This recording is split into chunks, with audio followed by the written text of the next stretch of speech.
Hello everyone, my name is Alfie, and today I will try to explain some techniques on scalping.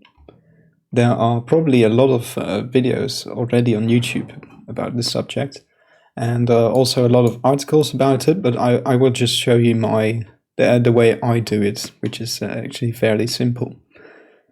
So to start this off, for scalping, it is very useful to draw a pretty short Fibonacci resistance to see where the resistances lie when you try to scalp. Actually, this was when BTC fell, so that's not really the best example. So let's look at this area over here. And then to scalp, in my opinion, it is best to look at the 15-minute charts to see where what the best potential options are for scalping. When we zoom in, because we want to be pretty active whilst doing this, we can see a lot of waves going here. It is also, scalping is also called riding the waves, so that's why. The main tools I use to see what the best buy and sell options are the RSI, which you can find here. Just type in RSI on Binance and then it will pop up here. Another great tool is the MACD, which is short for moving average convergence and divergence.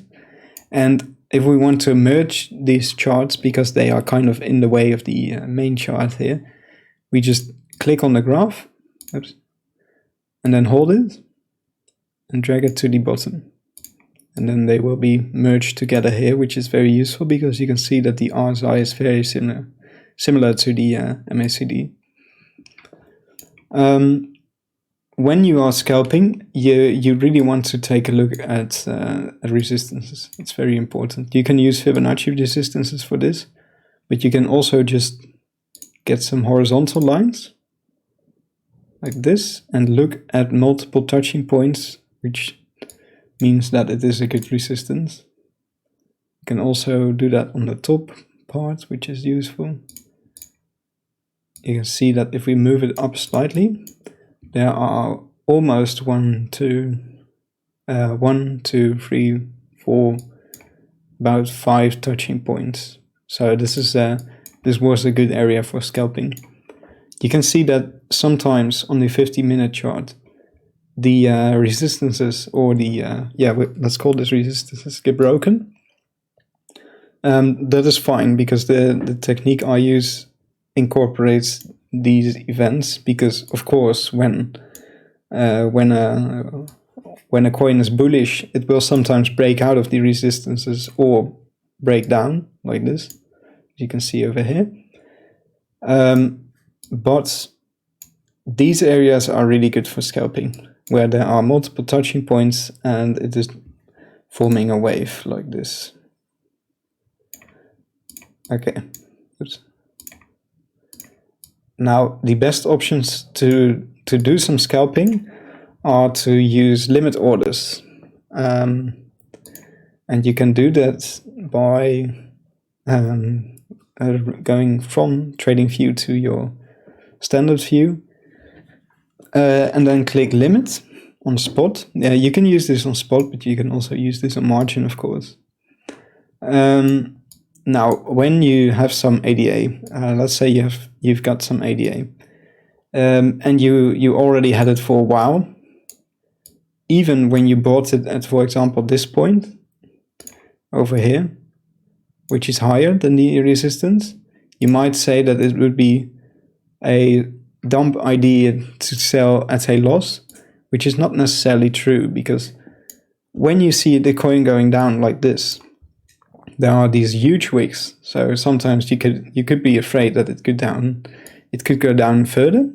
But if you look at the RSI, it is already extremely low, and almost always this extremely low RSI value can't be held for a long time, which means that the RSI must go up, and therefore the value of the coin must also go up. This is useful because when you see something like this, you can prepare a sell beforehand. So even at this point over here, it might be smart to sell some. Oops, let's go to the full view by now. It might be smart to sell for, what I mostly use is about 25%. Don't use any more than that, because then it gets really risky. Because even if you sell at this point, there's always the option, because the RSI on this point was already pretty low, that the coin might immediately start going up.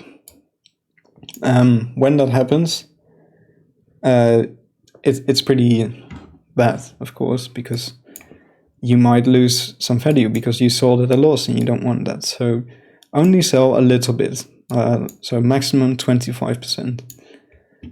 When you see it then going down even further through the RSI and the value, of course, you could then prepare the 25% buy sell option, which you used here, on this point, on this resistance.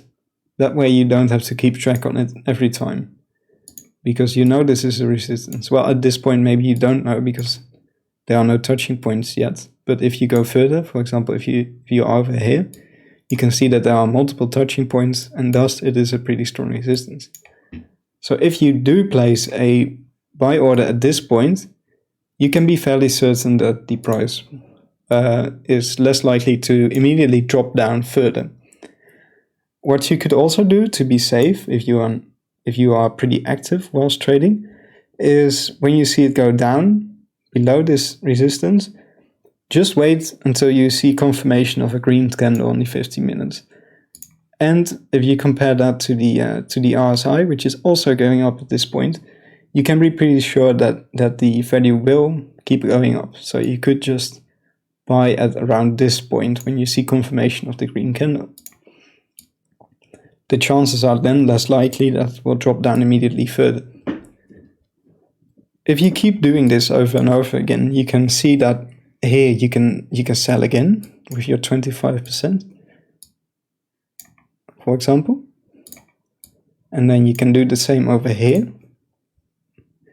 But this is more risky because, as you can see here, it rejected the resistance. And then you could automatically set up a limit buy, but that might be risky because, as you can see, it broke the resistance afterwards, which means that even though the RSI is already pretty low, it might go further down. That would be a risky buy. I wouldn't recommend buying at that point then. Even though it did go up above the resistance again, it's not that great of an idea. Now these are the basic. This is the basic idea to scalp. Using this method, you can get more tokens for a lower price, of course. You have to keep into account that even though you are looking at a 50-minute chart, on the 1 hour there could be a big uptrend, as you can see over here, for example.